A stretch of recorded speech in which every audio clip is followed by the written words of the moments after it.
প্রিয় চাকরি প্রত্যাশী বন্ধুগণ, কেমন আছেন সবাই? আমরা এখন দেখব বাংলাদেশ কর্মচারী কল্যাণ বোর্ডের সহকারী পরিচালক পদের প্রিলিমিনারি গণিত প্রশ্নের সমাধান। আমাদের প্রথম প্রশ্নটি শুরু হবে ৭৬ নম্বর প্রশ্ন দিয়ে। ৭৬ নম্বরে বলা আছে ৪৫ ডিগ্রি কোণের সম্পূরক কোণ কোনটি? তো সম্পূরক কোণের মান হচ্ছে কত? ১৮০ ডিগ্রি। তো ৪৫ ডিগ্রি কোণের সম্পূরক, তো আমরা ৪৫ ডিগ্রি যদি এখান থেকে বাদ দিই, আমাদের আসবে হচ্ছে ১৩৫। তাহলে ৪৫ ডিগ্রি কোণের সম্পূরক কোণ হচ্ছে ১৩৫ ডিগ্রি। আমাদের নেক্সট কোশ্চেন 77 আমাদের বলা আছে a মাইনাস 1/a ইকুয়াল 2 হলে a to the power 4 plus 1/a to the power 4 equal কত? তো এটা আমরা জাস্ট দেওয়া আছে দিয়ে ক্যালকুলেশন করতে পারবো। তো আমরা লিখে নিব দেওয়া আছে, আমাদের কি দেওয়া আছে a মাইনাস 1/a ইকুয়াল 2। এখন আমরা যদি উভয় পক্ষকে বর্গ করি, বর্গ করলে আমাদের হবে a square plus 2ab plus হচ্ছে b স্কোয়ার ইকুয়াল হচ্ছে 4। এভাবে আমরা লিখতে পারি। আবার a square plus 1/a square equal 4, sorry এখানে মাইনাস না, মাইনাসের সূত্র, তাহলে টু কাটা, এখানে আমাদের চলে আসলো 2 বা হয়ে গেল 6। এখন যদি আমরা আবার বর্গ করি 6কেও এখানে আমরা লিখে দেবো উভয় পক্ষকে পুনর্বর্গ করে পাই, পুনরায় বর্গ করে পাই যা লেখেন। তাহলে a to the power 4 plus হচ্ছে 2a square 1/a square plus হচ্ছে 1/a to the power 4 equal হচ্ছে 6×36। সুতরাং আমাদের a to the power 4 plus 1/a to the power 4 36 minus 2, 8 a square কাটা গেল, তাহলে আমাদের থাকবে হচ্ছে 34। তাহলে আমাদের a to the power 4 plus 1/a to the power 4 এর মান হচ্ছে 34। এটি হবে অ্যান্সার। আমরা চলে আসি আমাদের নেক্সট কোশ্চেন হচ্ছে 78 বলা আছে বার্ষিক শতকরা কত হার সুদে 2000 টাকার 3 বছরের সুদে আসলে 2300 টাকা হবে? ওকে, তো খেয়াল করেন আমাদের এখানে আসল দেওয়া আছে, আসল দেওয়া হচ্ছে 2000 টাকা, আর আমাদের সুদ আসল দেওয়া আছে 2300 টাকা। সুতরাং আমাদের সুদ কত হবে? এই 2300 থেকে 2000 বাদ দিলে আমাদের থাকবে হচ্ছে 300 টাকা। তো আমাদের সুদ হচ্ছে কত? 300 টাকা। তো এখন যদি আমরা সিম্পল ইন্টারেস্টের সূত্রটা বসাই, আই সমান PRN, তো আমাদের সুদ হচ্ছে 300 টাকা, পি মানে হচ্ছে প্রিন্সিপাল বা মূলধন, মূলধন হচ্ছে আমাদের 2000, আর আমাদের বের করতে বলা হয়েছে আর পার্সেন্ট, এই যে আর পার্সেন্ট মানে হচ্ছে কি R/100, এন মানে হচ্ছে সময়, সময় হচ্ছে আমাদের 3 বছর। তো আমরা 3 দ্বারা গুণ করব। এখন হচ্ছে আমরা যদি কাটাকাটি করি, এখানে 2 শূন্য কাটা যায়, আমাদের থাকে হচ্ছে 20। 3 দ্বারা যদি আমরা কাটি, আচ্ছা আমি একটু গুণ করে দিই প্রথমে, হ্যাঁ। তাহলে এখানে হলো 300, এখানে হচ্ছে 3 করি 60 আর, বা এখন আর সমান আমরা কত লিখতে পারি, এই 300 ভাগ হচ্ছে 60, শূন্য শূন্য কাটা, 3 দ্বারা কাটাকাটি করলে আমাদের 5% আসে। তাহলে আমাদের সুদের হার হচ্ছে কত? 5%। এটি হবে অ্যান্সার। আমরা চলে আসি আমাদের নেক্সট কোশ্চেন 79তে বলা আছে নিচের কোনটি মৌলিক সংখ্যা? এখানে আমাদের 4টা অপশন দেওয়া আছে, একটা 49, 51, 57 আর একটা হচ্ছে 59। কোনটা মৌলিক সংখ্যা? আচ্ছা, এই যে 49, এটাকে আমরা লিখতে পারি 7 × 7 = 49, 51কে লিখতে পারি 3 × 17 = 51, 57কে কি লেখা যায়? 57কে লেখা যায় 3 × 19, 57 হয়। এটাকে কোনো কিছু করা যায় না। দ্যাট মিনস হচ্ছে আমাদের এই 59 হচ্ছে মৌলিক সংখ্যা। আমাদের পরবর্তী কোশ্চেন হচ্ছে 80 নম্বর কোশ্চেনে বলা আছে যদি 0 x <1 হয় তাহলে নিচের কোনটি অপর তিনটি হতে বড়? নিচের কোনটি অপর তিনটি হতে বড়? তো খেয়াল করুন আমরা একটা অপশনগুলো একটু লিখি। আমাদের একটা অপশনে ছিল 1/x, আর একটা অপশনে আছে 1/x², আর একটা অপশনে আছে x², আর একটা অপশনে আছে x³। এখন 0 থেকে x এর মানটা বড়, আবার x এর মানটা হচ্ছে 1 থেকে ছোট, বুঝছেন ব্যাপারটা? তাহলে 0 থেকে বড় আর 1 থেকে ছোট, আমরা ধরে নিই এটার মান হচ্ছে হাফ। তাহলে যদি হাফ হয় তাহলে এটার মান কত হলো? হাফ। আচ্ছা, এখন এটার মান কত আসে? এটার মানটা যদি আমরা বসাই 1, এখন x এর মান কত? হাফ, হাফ রে হয়ে গেল a²। তাহলে এখন 1/4, এখন 1 × 4 সমান হচ্ছে 4। এটার মান পেলাম কত? 4। এখন এটাকে যদি আমরা বসাই, এক্সের মান হচ্ছে হাফ, স্কোয়ার বসাইলে হচ্ছে 1/4।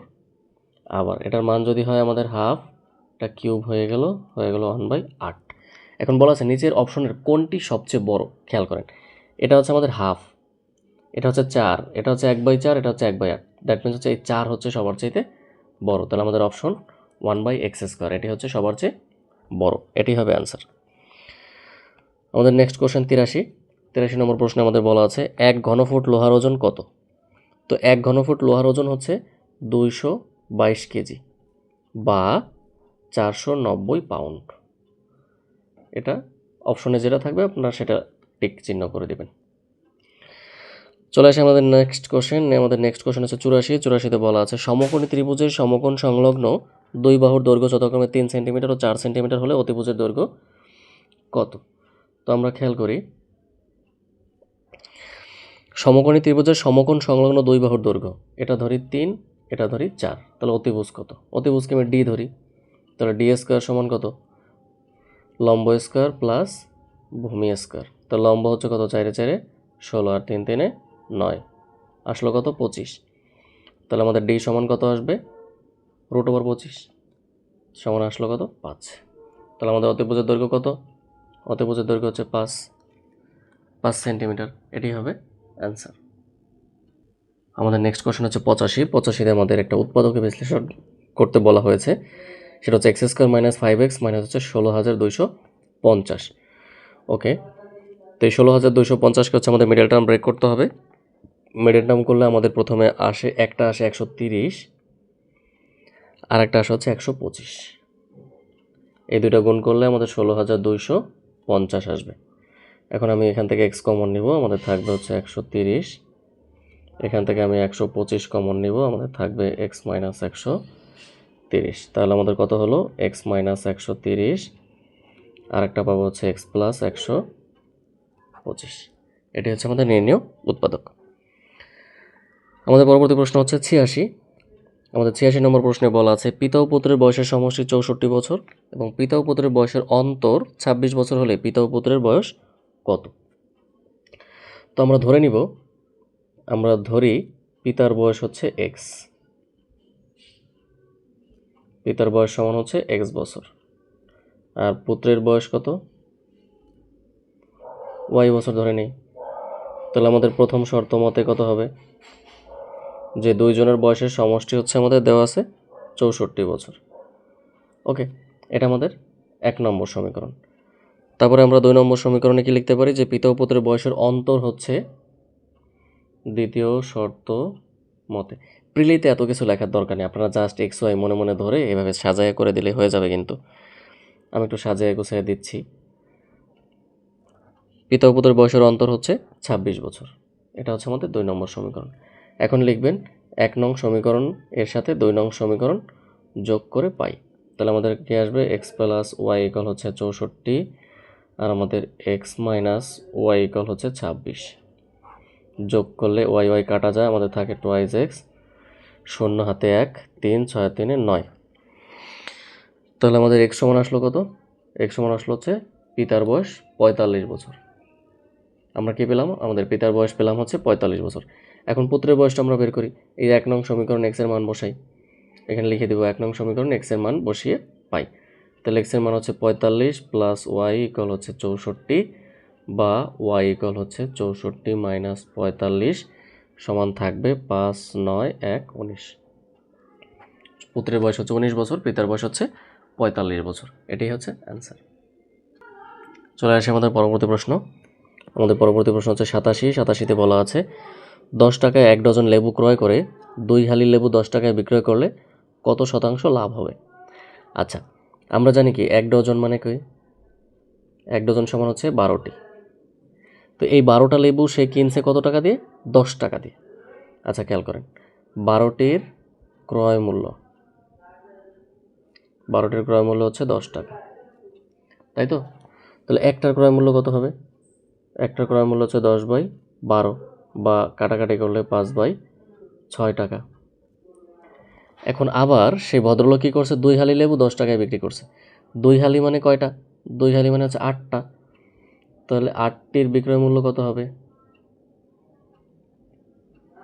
8টির বিক্রয় মূল্য হচ্ছে 10 টাকা। তাহলে একটার বিক্রয় মূল্য কত? 10/8। আমরা কাটাকাটি করলে আসবে আমাদের 5/4 টাকা। তখন একটা লেবুতে লাভ কত? একটি এটা লেবু তো নাকি? হ্যাঁ, একটি লেবুতে লাভ 5/4 থেকে আমাদের বাদ যাবে হচ্ছে 5/6।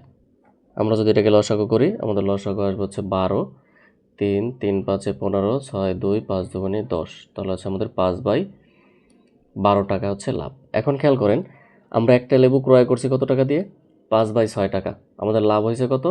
5/12 টাকা। তাহলে আমরা লিখি যে 5/6 টাকায় লাভ হয় 5/12 টাকা। তাহলে আমাদের 1 টাকায় লাভ হবে কত? 1 টাকায় লাভ হবে 5/12। 1 মানে ভাগ হয়, ভাগ হলে এখন উল্টে যাবে, উপরে চলে গেল 6, নিচে চলে আসলো 5। এখন আমাদের 100 টাকায় কত লাভ হবে? যেহেতু শতকরা বের করতে হবে, তাহলে 5/12 6/5 গুণন হচ্ছে আমাদের 100। কাটাকাটি করি আমরা, 5 5 কাটা, 6 দিয়ে কাটা, 2 দিয়ে কাটা, তাহলে আমাদের 50%। সোজা আমাদের 50% লাভ হবে। আমাদের পরবর্তী প্রশ্ন হচ্ছে 95। আমাদের 95 নম্বর প্রশ্নে বলা আছে একটি বৃত্তের ব্যাস 20% বাড়ানো হলে ক্ষেত্রফল কত বৃদ্ধি পাবে? তো আমরা ধরে নেই ওই বৃত্তের ব্যাস হচ্ছে 20 সেন্টিমিটার। ওকে, তাহলে এটার ব্যাসার্ধ কত হবে? ব্যাসার্ধ আর হচ্ছে ব্যাসার্ধ কি অর্ধেক, 20-এর অর্ধেক হবে 10। তাহলে আমাদের বৃত্তের ক্ষেত্রফল কত? ক্ষেত্রফল হচ্ছে আমাদের পাই আর স্কোয়ার, তাই তো? তাহলে পাই হচ্ছে কত? 10 স্কোয়ার। তাহলে আমাদের আসলো হচ্ছে 100 পাই। আমি একটু টেকনিক করে এটাকে 100 বানানোর জন্য 20 10 এভাবে ধরলাম, তাই তো? তাহলে শতকরাটা খুব সহজেই হিসেব করা যায়। আপনি এখানে যদি অন্য কিছু ধরেন তাহলে দেখবেন যে শতকরা বের করতে আবার লাস্টে শতকরা হিসাব করতে হয়, তো এটার দরকার নাই। আমরা একেবারে এমনভাবে ধরবো যাতে ক্ষেত্রফলটা 100 আসে। তাহলে তুলনার সময় 100-র সাথে তুলনা হবে, শতকরাটা অটোমেটিক বের হয়ে যাবে। তো এখন আমরা দেখি যে আমাদের ব্যাস হচ্ছে 20% বাড়ানো হলো। তাহলে এই 20%-এর যদি 20% বাড়ানো হয় তাহলে আমাদের হয়ে যাবে কত? 24। 12 দুগুণে 24। তাহলে আমাদের ব্যাসার্ধ কত হবে? ব্যাসের অর্ধেক 12। তাহলে আমাদের ক্ষেত্রফল কত হবে?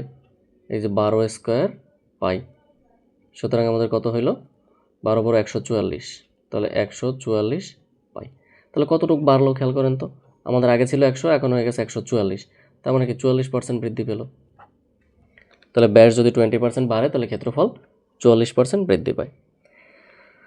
আমাদের পরবর্তী প্রশ্ন 97। 97তে বলা আছে 6 বাহু বিশিষ্ট একটি বহুভুজের অন্তঃকোণসমূহের সমষ্টি কত?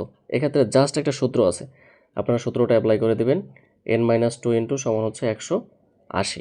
n মানে হচ্ছে আমাদের বাহুর সংখ্যা। বাহুর সংখ্যা কয়টা? 6টা।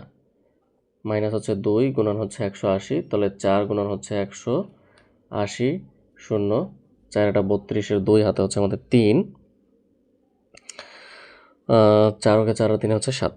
তো আমাদের 720 ডিগ্রি। তাহলে 6 বাহু বিশিষ্ট একটি বহুভুজের অন্তঃকোণসমূহের সমষ্টি হচ্ছে আমাদের 720 ডিগ্রি। ওকে, চলে আসে আমাদের পরবর্তী প্রশ্ন। পরবর্তী প্রশ্ন হচ্ছে আমাদের 98। 98তে বলা আছে 72 সংখ্যাটির মোট ভাজক আছে কতটি? শুধু 72 না, যে কোনো সংখ্যার ভাজক আপনারা এইভাবে নির্ণয় করতে পারবেন। আমি 72টা দিয়ে আমরা দেখাই, যেহেতু প্রশ্নে 72 বলছে। তো প্রথমে আমরা 2 দ্বারা ভাগ করি। 2 দ্বারা ভাগ করলে আমাদের আসে হচ্ছে 36। 36কে আবার 2 দ্বারা ভাগ করি। 2 দ্বারা ভাগ করলে আমাদের 18 দুগুণে 36। আবার 2 দ্বারা ভাগ করলে আমাদের আসবে হচ্ছে 9। এখন 3 দ্বারা ভাগ করলে হচ্ছে আমাদের 3 3 9। এখন দেখেন আমাদের 2 আছে কয়টা? 3টা। সুতরাং 2 টু দি পাওয়ার 3 গুণন 3 আছে কয়টা? 2টা। সরি, 3 আছে 2টা। এখন এই ভাজক সংখ্যা নির্ণয়ের ক্ষেত্রে যেটা করতে হবে, এই যে যেটার পাওয়ার, ধরেন এই একটা সংখ্যা, এটার পাওয়ার হচ্ছে 3, এই 3-এর সাথে হচ্ছে 1 যোগ করতে হবে। তারপর এটাকে গুণ করতে হবে পরবর্তী সংখ্যাটার পাওয়ারের সাথে এরকম 1 যোগ করে। তাহলে কত আসলো? 4 3 3 4 12টি। তাহলে 72 সংখ্যাটা টোটাল ভাজক সংখ্যা হচ্ছে 12টি। আপনারা যে কোনো সংখ্যার ভাজক সংখ্যা বের করতে হলে এভাবে করবেন। সাপোজ এখানে যদি একটা সংখ্যা থাকতো, এখানে 2টা 3 নেই, ধরেন একটা 3 আছে, তাহলে কি হইতো? 2 টু দি পাওয়ার 3 গুণন হচ্ছে 3 এর পাওয়ার 1। তাহলে এভাবে আসতো 3 যোগ 1 গুণন হচ্ছে 1 যোগ 1, তাহলে 4 গুণন 2, 4 দুগুণে 8, ভাজক সংখ্যা আসতো 8টা। আপনারা যে কোনো সংখ্যার ভাজক সংখ্যা এভাবে নির্ণয় করতে পারবেন, কোনো সমস্যা নেই। এখানে একটা মৌলিক সংখ্যা আসলে এটার পাওয়ার 1 হবে, ব্যাস সিম্পল। এখানে যদি 2 3টা আসে 2 3টা এভাবে যোগ হবে, যোগ হয়ে তারপরে গুণ করতে হবে, ঠিক আছে? ওকে, আমরা চলে আসি আমাদের পরবর্তী প্রশ্ন হচ্ছে 99, এবং এটি হচ্ছে শেষ প্রশ্ন। 99 নম্বর প্রশ্নে বলা আছে 1 থেকে 10-এর মধ্যে কতটি সংখ্যাকে 2টি বর্গের অন্তরূপে প্রকাশ করা যায়? তো এক্ষেত্রে আমাদের টোটাল সংখ্যা হচ্ছে 1 থেকে 10-এর মধ্যে 4টি। কোনটা কোনটা আমি একটু দেখাই, খেয়াল করেন। 1 স্কোয়ার আর 1 স্কোয়ার করলে কত হয়? 2 হয়।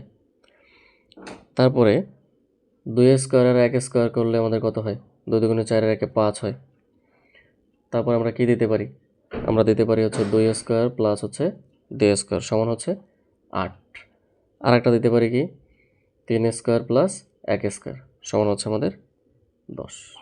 এই 4টা সংখ্যাই হচ্ছে আমাদের 1 থেকে 10-এর মধ্যে, যেটাকে 2টি বর্গের অন্তরূপে প্রকাশ করা যায়।